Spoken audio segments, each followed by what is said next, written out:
Hello everyone. Today's our topic is ecology and ecosystem. Now let's start with ecology. The term ecology is derived from the Greek word ecos means house and logy means study of. Thus ecology refers to the science that deals with the interrelationship among organisms and interaction between living organisms and their physical environment. अब ये ecology क्या है, ecology का क्या मतलब है? Ecology होगी एक ऑर्गेनिज्म का दूसरे ऑर्गेनिज्म के साथ क्या रिलेशनशिप है और उन दो ऑर्गेनिजम्स का क्या इंटरेक्शन है अपने फिजिकल एनवायरनमेंट के साथ. और ये सबसे पहले कॉइन किया था ये वर्ड इकोलॉजी अर्नेस्ट हैकल ने इन 1866. उसने कैसे डिफाइन किया था इकोलॉजी को? He defined ecology as ecology is the study of relationship of the animal to its organic as well as inorganic environment. Now types of ecology. इसके टाइप्स क्या हो गए? लेवल ऑफ ऑर्गेनिज्म के दो types है, auto ecology and synecology. Auto ecology हो गया, it is a study of individual species in relation to its environment. It includes geographical distribution, morphology, life cycle and the impact of ecological factors on its life cycle at different stages. Auto ecology हो गया study of individual species. एक individual species की क्या relationship है इसके environment के साथ, उसको हम कहेंगे ऑटो इकोलॉजी. अब सिनकोलॉजी हो गया the branch of ecology that study about the relationship of various groups of organism to their common environment.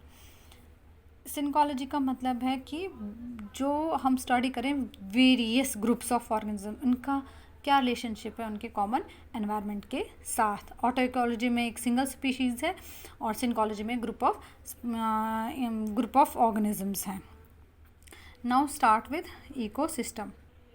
Now ecosystem क्या है?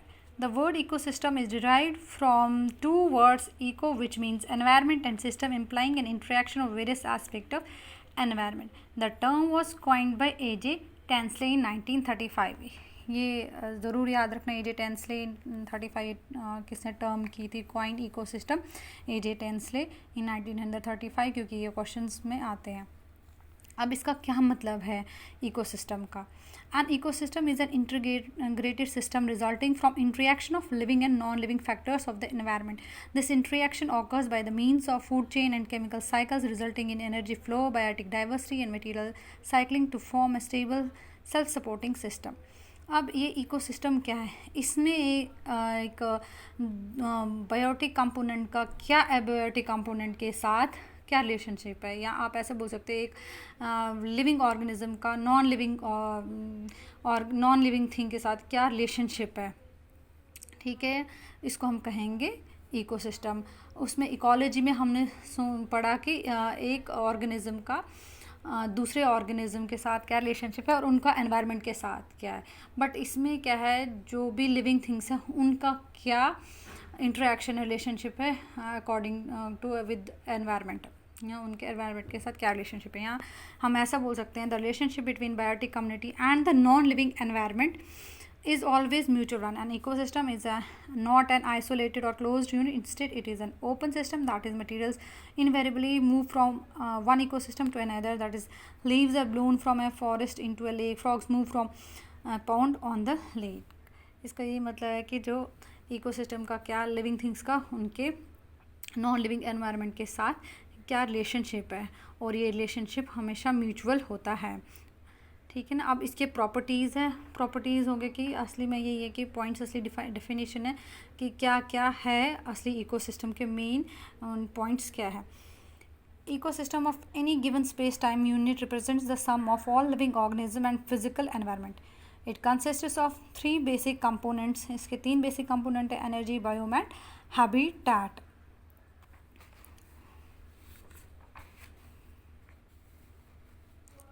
It occupies a well-defined area on the surface of the earth. It is viewed in terms of time unit. Sun is the main source of energy in ecosystem. इसका main component है energy, और वो energy हमें कहाँ से मिल रहा है? Sun से. It is an open system categorized by continuous input and output of matter and energy. It has its own productivity which is the process of building organic matter. Now types of ecosystem. अब ecosystem के भी types है. It has been divided into 2 types. एक हो गया natural ecosystem, एक हो गया मैन इंजीनियर्ड इकोसिस्टम. मैंने एक डायग्राम बनाया है, ये आप देखो ये डायग्राम, इससे आपको इजीली समझ आ जाएगा। अब हमने देखा कि इकोसिस्टम दो पार्ट्स में डिवाइड किए हैं, नेचुरल में एंड मैन इंजीनियर्ड में। अब natural system ecosystem it is further divided into two ecosystems, terrestrial ecosystem and aquatic ecosystem. Terrestrial ecosystem क्या हो गया, जो भी लिविंग जो भी ऑर्गेनिज्म है, जो भी है, दैट इंक्लूड्स लैंड, जो भी लैंड पे है, प्लांट्स हैं, एनिमल्स है, जो भी है माइक्रो ऑर्गेनिज्म, वो सारा टेरेस्ट्रियल में आएगा। और एक्वाटिक इट मीन्स वाटर, यानी कि जो भी ऑर्गेनिजम्स, जो भी लिविंग थिंग्स या जो चीज़ें नॉन लिविंग थिंग्स जो इंक्लूड करेगा वाटर में, वो आएगा एक्वाटिक इकोसिस्टम में। टेरेस्ट्रियल में इसके 3 टाइप्स है, forest ecosystem, grassland ecosystem and desert ecosystem. अब फॉरेस्ट इकोसिस्टम हो गए, that includes only forest area, मतलब उसमें सिर्फ उस फॉरेस्ट में सिर्फ ट्रीज़ होंगे जो मेन डोमिनेंट पार्ट है, बट वहाँ प्लांट्स होंगे, एनिमल्स होंगे, माइक्रोब्स होंगे, माइक्रो ऑर्गेनिजम्स होंगे, वेरियस लिविंग ऑर्गेनिजम्स होंगे उसमें फॉरेस्ट इकोसिस्टम में। उसके बाद हो गया ग्रासलैंड इकोसिस्टम, इसको भी हमने डिफ़ाइन किया। ग्रास इकोसिस्टम जो है मेनली इसका मतलब ये जो वो एरिया है वो डिफाइंड है सिर्फ ग्रासेस से, उसमें प्लांट्स डोमिनेंट नहीं है, उसमें सिर्फ ग्रास जो है, जो ग्रास की स्पीशीज़ है वो डोमिनेंट है, इसलिए हम उसको बोलते हैं ग्रासलैंड इकोसिस्टम। और ये फर्दर डिवाइड है temperate grassland and tropical grassland. अब टेम्परेट ग्रासलैंड में क्या है, उसमें जो समर्स होते हैं और जो विंटर्स होते हैं वो एक हिसाब से बराबर ही होते हैं। जो टेम्परेट ग्रास लैंड होते हैं वो उसमें ज़्यादा डोमिनेंट शर्ब्स होते हैं, प्लांट्स होते हैं as compare to tropical grass land में। जो ट्रॉपिकल जो ग्रास लैंड होते हैं वहाँ पे भी ज़्यादा वेजिटेशन, प्लांट्स एंड शर्ब्स की ही होती है। टेम्परेट और ट्रॉपिकल में एक मेन डिफरेंस है कि जो टेम्परेट ग्रासलैंड है वहाँ बहुत ज़्यादा प्रेसिपिटेशन भी होती है, वहाँ के जो लैंड है और वो सॉइल है वो ज़्यादा अच्छी होती है एज़ कम्पेयर टू मतलब ट्रॉपिकल ग्रासलैंड, यानी कि वहाँ के वेजिटेशन बहुत ज़्यादा ग्रास डेंस होते हैं as compare to tropical grass land. Second है desert ecosystem. Desert ecosystem further divided in hot desert and cold desert. ये डिवाइडेड है दो पार्ट्स में, हॉट डेजर्ट और कोल्ड डेजर्ट। सिमिलरली जो डेजर्ट है वो मेनली कंप्राइज होते हैं कि वहाँ पे क्या होता है, ज़्यादातर वहाँ लो रेनफॉल होता है और ज़्यादातर वहाँ पे जो प्लांट्स और जो एनिमल्स होते हैं वो उतने ज़्यादा नहीं होते हैं, और जो होते हैं वहाँ पे उन्होंने अपने आप को अडेप्ट कर लिया होता है। उसी में पार्ट्स हैं हॉट और कोल्ड। हॉट डेजर्ट में ज़्यादा ड्राई होती है और लो प्रेसिपिटेशन होती है as compare to cold desert. जो कोल्ड डेजर्ट भी ड्राई होते हैं, बस उसमें कि वो हायर आल्टीट्यूड्स पे होते हैं और वहाँ स्नो भी होती है as compare to hot desert जहाँ स्नो नहीं होती है। फिर है aquatic ecosystem. It is further divide into 3 types, marine ecosystem, lakes ecosystem and wetland ecosystem. जो मैरीन इकोसिस्टम है इसमें मेन जो चीज़ है जो याद रखने वाली है, जो ये वाटर है इट कंटेन्स सॉल्ट। जो ये वाटर होगा उसमें सॉल्ट कंटेंट ज़्यादा होगा, और जो भी ऑर्गेनिजम्स जो होंगे वो उसी के मतलब उसी को लेके अडेप्ट करके जो उसमें रह रहे होंगे वो उसी को देख के ही रह रहे होंगे। सॉल्ट कंटेंट को होगा वाटर में, उसी को देख के ही वो अपने आप को अडेप्ट करते हैं।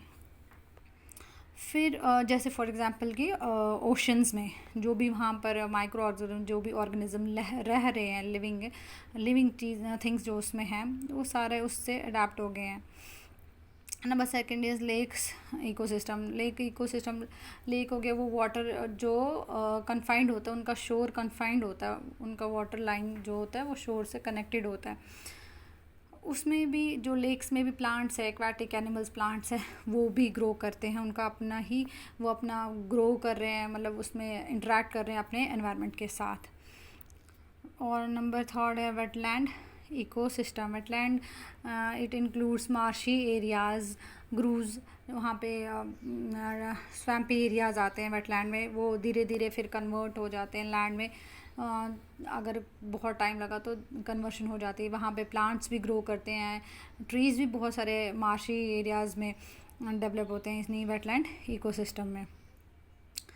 एंड इसमें हमने पढ़ा अब इसका second type man engineered ecosystem. अब मैन इंजीनियर्ड इकोसिस्टम क्या हो गया, वो इकोसिस्टम जो हम मैन की एक्टिविटी से बनता है। फॉर एग्जांपल एग्रीकल्चर है, हम खेती बाड़ी करते हैं, एग्रीकल्चर लैंड बनाते हैं, वो क्या, वो हमने बनाया है। फिशरीज़ है जो हम बनाते हैं, ब्रीडिंग करते हैं फिशेस की बनाते हैं, वो भी हम ही कर रहे हैं। या पास्चर लैंड है, ये सारा अर्बन एरियाज़, वो सारा आता है मैन इंजीनियर्ड इकोसिस्टम में। Now structure of ecosystem. अब स्ट्रक्चर ऑफ इकोसिस्टम हम पढ़ेंगे। इसको ऊडम ने डिवाइड किया था इनटू टू मेन कंपोनेंट्स। एक हो गया बायोटिक कम्युनिटी और हो गया एक abiotic community. Biotic community it includes autotrophic component and heterotrophic component. Biotic का मतलब ही है लिविंग, जो चीज़ें लिविंग थिंग में इंक्लूड हो रहा है बायोटिक कम्युनिटी में, वही चीज़ें आती है जो लिविंग है। ऑटोट्रॉफिक हो गया, ऑटो का मतलब है सेल्फ एंड ट्रॉफिक का मतलब है फीडर, यानी कि इसमें जो न्यूट्रिशन हो रही है इसका मतलब है वो सेल्फ न्यूट्रिशन है, यानी कि जो ऑर्गेनिज्म है वो खुद अपने लिए खाना प्रिपेयर कर रहा है। दैट इज़ वो तो प्लांट्स करते हैं bye the process of photosynthesis, या हम उनको प्रोड्यूसर्स भी कहते हैं। नंबर 2 इज़ हेटेरोट्रॉपिक कंपोनेंट, यानी कि जो हेटेरो मतलब अदर और ट्रॉफिक मीन्स फीडर, यानी कि वो एनिमल्स जो दूसरों के ऊपर डिपेंड है, दूसरों पे फीड कर रहे हैं, या उनको हम कंज्यूमर भी कहते हैं। जैसे हम भी कंज्यूमर है, हम हैं एनिमल्स है जो अपना खाना खुद नहीं बनाते हैं, वो प्लांट्स पे डिपेंड है, प्रोड्यूसर्स पे डिपेंड है। Now heterotrophic component, it is further divided into macro consumers and micro consumers. Macro consumers include which eat producers directly or indirectly. हो गया कि जो मैक्रो कंज्यूमर है वो खा रहे हैं प्रोड्यूसर्स को, बट कुछ डायरेक्टली खा रहे हैं, कुछ इनडायरेक्टली। फॉर एग्जांपल अभी इस पे पॉइंट को मैं क्लियर करती हूँ। इसके 4 टाइप्स है, प्राइमरी कंज्यूमर और कंज्यूमर ऑफ फर्स्ट ऑर्डर। जैसे हर्बीवोर्स है, हर्बीवोर्स क्या खा रहे हैं, प्लांट्स को खा रहे हैं, ग्रासेस को खा रहे हैं। सेकेंडरी कंज्यूमर और कंज्यूमर सेकेंड ऑर्डर हो गया कार्निवोर, जो कि उस हर्बीवोर को खा रहे हैं। अब वो हर्बीवोर को खा रहे हैं, हर्बीवोर ने क्या खाया है, उसने भी तो प्लांट खाया है, यानी कि वो इनडायरेक्टली प्लांट को खा रहा है। डायरेक्टली तो वो खा रहा है इसको एनिमल को, बट इनडायरेक्टली वो प्लांट को ही खाता है। और थर्ड है टर्शरी कंज्यूमर और कंज्यूमर ऑफ थर्ड ऑर्डर, यहाँ इसको हम बोल सकते हैं टॉप कार्निवोर, जो उस कार्निवोर को खा रहा है, ये भी इनडायरेक्टली प्लांट को ही खा रहा है। And number 4 is parasites and scavengers. Parasites क्या हो गया, वो कि जो दूसरे ऑर्गेनिज्म पे डिपेंड है, वो उनका न्यूट्रिशन ले रहे हैं, उन पे उनका बेनिफिट ले रहे हैं, और यहाँ से उनको कोई बेनिफिट नहीं दे रहे हैं।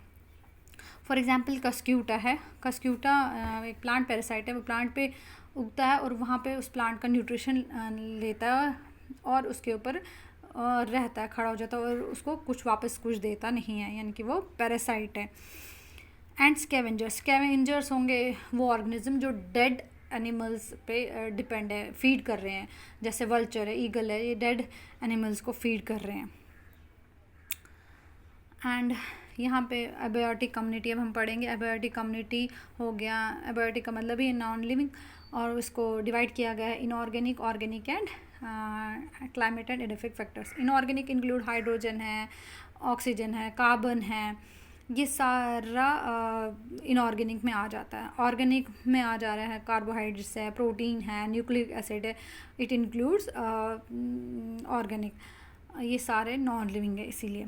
एंड लास्ट है climate and edaphic factors. Climate भी अफेक्ट करता है बायोटिक कम्युनिटी को। अब क्लाइमेट है, हीट है, टेम्परेचर है, प्रेशर है, ये सारा नॉन लिविंग थिंग है। तो but what are edaphic factors? Edaphic factors का मतलब है सॉइल, जो सॉइल के फैक्टर्स है, सॉइल कैसी है, उसका वो कितना उसका उपजाऊ है, कितना कैसे, मतलब वो जो भी उसके साथ रिलेटेड है कि किस चीज़, कैसी सॉइल है, कैसे प्लांट उगेगा, कितना मतलब ग्रो कर सकते हैं, कितने न्यूट्रिएंट्स हैं, मतलब जो भी चीज़ जो सिर्फ सॉइल के साथ कनेक्टेड है उनको हम एडिफिक फैक्टर्स कहते हैं। Now functions of ecosystem. अब फंक्शंस ऑफ इकोसिस्टम में हो गया प्राइमरी, सेकेंडरी एंड टर्शरी। इसके भी 3 मेन फंक्शंस हैं। अब प्राइमरी फंक्शन क्या है इकोसिस्टम का? To manufacture food, that is by the process of photosynthesis. Photosynthesis होगा तभी फूड मैन्युफैक्चर होगा, यानी कि प्रोडक्टिविटी हो रही है। सेकेंडरी फंक्शन होगा to distribute energy to all consumers in the form of food. अब वो फूड तो बन गया, अब उसको कौन करेगा कंज्यूम, कंज्यूमर्स करेंगे कंज्यूम। और जब वो कंज्यूम करते हैं तो उनको क्या आती है, एनर्जी आती है, यानी कि वो डिस्ट्रीब्यूट हो रही है energy in the form of food, that is energy flow हो रही है। Number third is tertiary function. अब थर्ड हमने फूड भी मैन्युफैक्चर कर दिया, एनर्जी भी फ्लो होगी। नंबर थर्ड है टेरिशरी फंक्शन, में क्या है, ऑल लिविंग ऑर्गेनिज्म डाई। ये पता है कि ये तो इतना हमें पता है कि जितने भी लिविंग ऑर्गेनिज्म हैं वो डाई करते ही करते हैं। These dead systems are decompose. जब ये डेड हो जाते, ये डिकम्पोज हो जाते हैं, और उनको भी माइक्रो ऑर्गेनिजम्स हैं जो डिकम्पोज करते हैं। और जो भी मतलब प्लांट्स है, कोई भी एनिमल जो भी जब डाई हो गया, जब जैसे वो डिकम्पोज हो गया तो वो डिकम्पोज होके कहाँ चला जाता है, सॉइल में। जैसे प्लांट्स है वो डिकम्पोज हो गया तो सॉइल में हो गया मिक्स, और वो सॉइल है, सॉइल के अंदर हम प्लांट्स ग्रो करते हैं, वो प्लांट ग्रो हो गया उस डिकम्पोज होके, जो न्यूट्रिएंट्स निकल गए सॉइल में, वो सॉइल से प्लांट ने यूज़ किए और वो ग्रो कर गया। फिर प्लांट से लेके वो फिर एनिमल्स ने कंज्यूम किया, फिर एनिमल्स कंज्यूम करके फिर बाद में वो डाई हो जाते हैं, और बाद में भी न्यूट्रिएंट्स वापस सॉइल में आते हैं। यानी कि साइकिल हो रहा है, ये जो मटेरियल साइकिलिंग हो रही है इसमें।